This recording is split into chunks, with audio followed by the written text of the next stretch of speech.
السلام علیکم ورحمۃ اللہ وبرکاتہ۔ محترم سامعین و ناظرین، کیا آپ بھی اللہ کے راستے میں سفر کرتے ہیں یا کسی بھی کام کے سلسلے میں آپ کا سفر ہوتا ہے تو یہ ویڈیو آپ کے لیے ہے۔ آنے والے مہینوں میں تبلیغی اجتماعات کا سلسلہ شروع ہونے والا ہے اور انشاءاللہ ہزاروں کی تعداد میں جماعت اللہ کے راستے میں سفر کرے گی۔ لیکن سفر کے دوران سب سے بڑی الجھن جو پیش آتی ہے وہ یہ ہے کہ نماز کب پوری پڑھنی ہے اور کب قصر کرنی ہے، یعنی آپ کب مقیم کہلائیں گے اور کب مسافر۔ اگر آپ بھی اس پریشانی کا شکار ہیں تو فکر نہ کریں، یہ ویڈیو آپ کی تمام الجھنوں کو بالکل صاف اور واضح طریقے سے ختم کر دے گی۔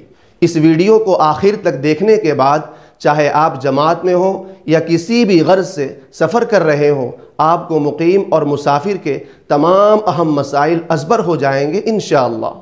تو آئیے اس اہم مسئلے کو تفصیل سے اور آسان مثالوں سے سمجھتے ہیں تاکہ کوئی شک باقی نہ رہے۔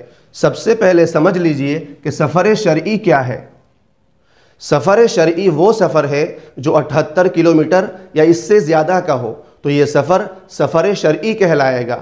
ایسے سفر میں 4 رکعت والی نمازیں یعنی عشاء، ظہر اور عصر 2 رکعت پڑھی جاتی ہے، باقی نمازیں وتر، فجر اور مغرب پوری پڑھی جائے گی۔ تو پہلا مسئلہ یہ ہے، ایک جماعت اپنے وطن سے نکلی اور ایک شہر میں جا کر رکی، اور اس شہر میں جماعت نے 15 دن رکنے کا ارادہ کر لیا ہے کہ 15 دن اسی شہر میں رہ کر کام کرنا ہے، اور اس کے بارے میں مشورہ بھی ہو گیا ہے۔ تو اب وہ جماعت مقیم ہو جائے گی اور وہاں پر پوری نماز پڑھے گی۔ دوسرا مسئلہ یہ ہے کہ کوئی جماعت اپنے وطن سے نکلی اور ایک شہر میں جا کر رکی، لیکن وہاں پر 15 دن کا ارادہ نہیں کیا ہے، یا تو بالکل ارادہ ہی نہیں کیا ہے کہ یہاں کتنے دن رہنا ہے، یا ارادہ کیا ہے لیکن 15 دنوں سے کم کا ارادہ کیا ہے، 14 دن، 10 دن یا 5 دن رہنے کا ارادہ کیا ہے، تو وہ جماعت مسافر ہوگی اور وہاں پر قصر کرے گی۔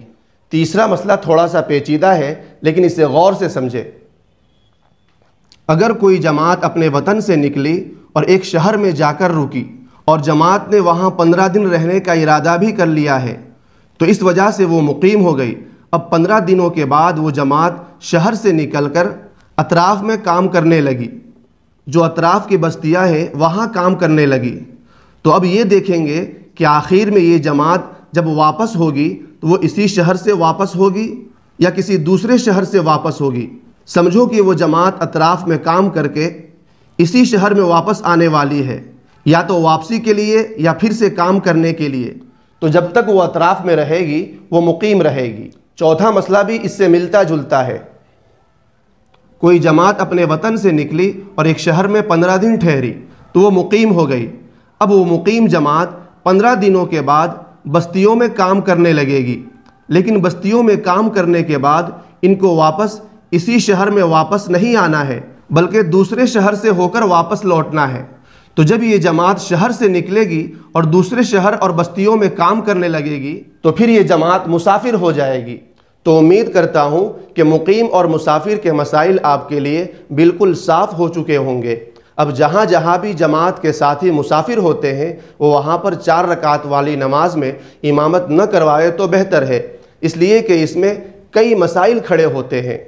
اگر کسی مجبوری سے آپ کو امامت کروانی پڑ جائے تو نماز شروع کرنے سے پہلے واضح طور پر مقتدیوں کو، خاص طور پر مقامی لوگوں کو بتا دے کہ ہم 2 رکعت نماز پڑھ کے سلام پھیر دیں گے، اس کے بعد آپ کو باقی رکعت بغیر قرات کے پوری کرنی ہے، جس طریقے سے لاحق اپنی نماز پوری کرتا ہے۔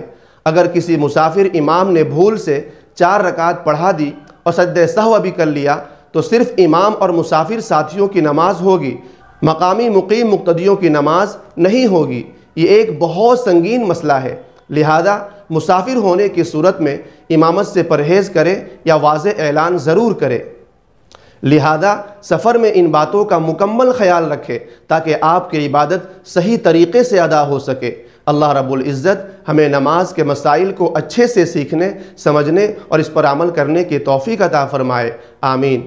دوستو، آخر میں آپ سے ایک چھوٹی سی گزارش ہے کہ ویڈیو کو لائک کر دیجئے اور چینل پر پہلی بار آئے ہیں تو ہمارے چینل کو سبسکرائب کر لیجئے۔ شکریہ، والسلام علیکم ورحمۃ اللہ وبرکاتہ۔